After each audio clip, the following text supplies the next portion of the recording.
সর্বভারতীয় আর্য মহাসভা প্রথম জেলা কর্মী সভা অনুষ্ঠিত হলো। সোমবার দুপুরে বহরমপুরের মোহনা বাসস্ট্যান্ড সংলগ্ন একটি বেসরকারি হোটেলে সর্বভারতীয় আর্য মহাসভার সর্বভারতীয় সভাপতি বিভাসচন্দ্র অধিকারীর নির্দেশে এই কর্মী সভা অনুষ্ঠিত হয়। এদিন দলীয় পতাকা উত্তোলনের মধ্য দিয়ে অনুষ্ঠানের শুভ সূচনা হয়। বিভাসচন্দ্র অধিকারী এই নতুন দল গঠনের পর এই প্রথম মুর্শিদাবাদে তাদের কর্মী সভা। এদিন বিভাস অধিকারী জানিয়েছেন, তাদের এটি একটি নতুন রাজনৈতিক দল। আজ তাদের কর্মীদের নিয়ে সাংগঠনিক আলোচনা। আগামী লোকসভা নির্বাচনে রাজ্যের বেশ কিছু আসনে তারা লড়াই করবে। গত পঞ্চায়েত নির্বাচনে তারা বেশ কিছু আসনে লড়াই করে জিতেছেন। আসন্ন লোকসভা নির্বাচনে 3টি লোকসভায় লড়াই করার কথা জানালেন তিনি।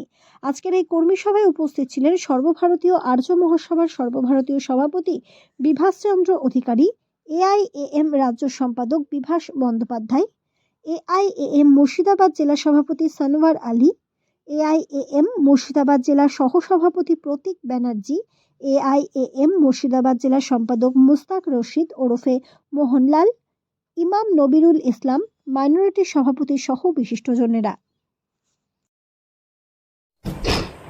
মহাসভা একটা পলিটিক্যাল পার্টি, এটা নতুন করে গঠন করা হয়েছে। পরম পুরুষ পুরুষোত্তম শ্রী ঠাকুর অনুকূলচন্দ্র এই আর্য সংস্কৃতিকে প্রাধান্য দিয়েছে।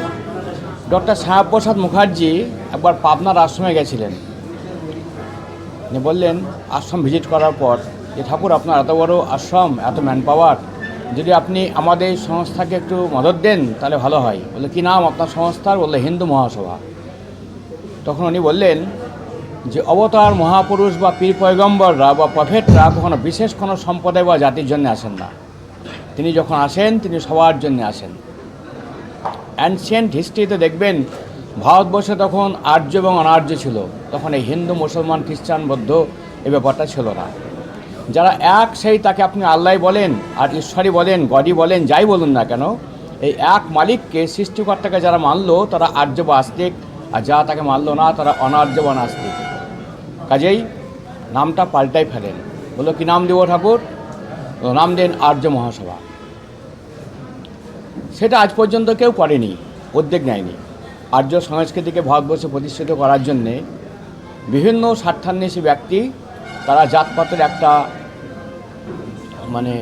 ধোঁয়া তুলে এবং নোংরা রাজনীতি খেলার জন্যে এটা করেনি। আমরা এই আর্য সংস্কৃতি, আর্যবর্ত বা আর্য ভারতবর্ষ গঠন করার উদ্দেশ্যে, এবং সম্প্রদায় কখনো ধর্ম হতে পারে না।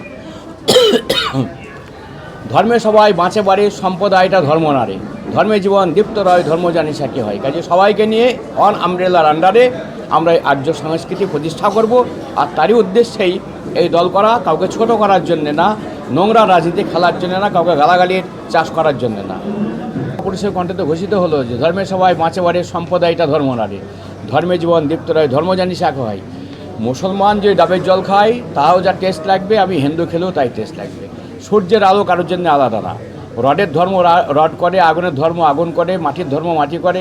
ধর্ম আলাদা হয় কী করে? এটা তো বড় বক্তব্য। ভারতীয় আর্য সমাজের সঙ্গে বিজেপির কোনো সংযোগ আছে নাকি? কার কোথায় সংযোগ আছে জানি না, তবে এই ঈশ্বরের নীতি, সৃষ্টিকর্তার নীতি, ভগবানের নীতি, গডের নীতি, আল্লাহর নীতি, এই সবাইকে মানতে বাধ্য। আর সবাই মানতো আগে। এই যখন থেকে ভেঙে গেল সব, তখন থেকে এত দুর্দশা আমাদের ভারতবর্ষের। মুর্শিদাবাদ জেলা প্রথম কর্মী সভা, অল ইন্ডিয়া আর্য মহাসভার মুর্শিদাবাদ জেলার আমাদের আজকে কর্মী সভা ছিল। সেখানে আমাদের আজকে একটা কর্মী সভা অনুষ্ঠান হলো। তাতে সারা ভালোই পড়েছে আমাদের।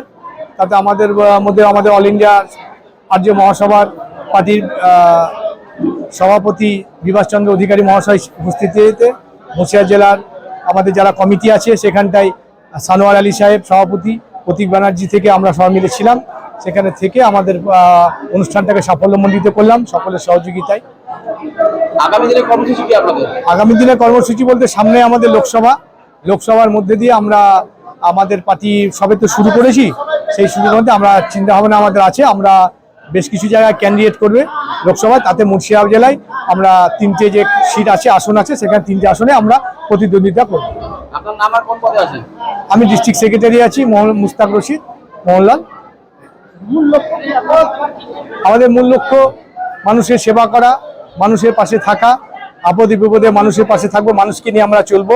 আগামী দিনে এটাই আমাদের পাথেয়, মানুষ সেবাই মানব ধর্ম, সর্বধর্ম শ্রেষ্ঠ ধর্ম, মানুষকে নিয়ে আমরা চলি।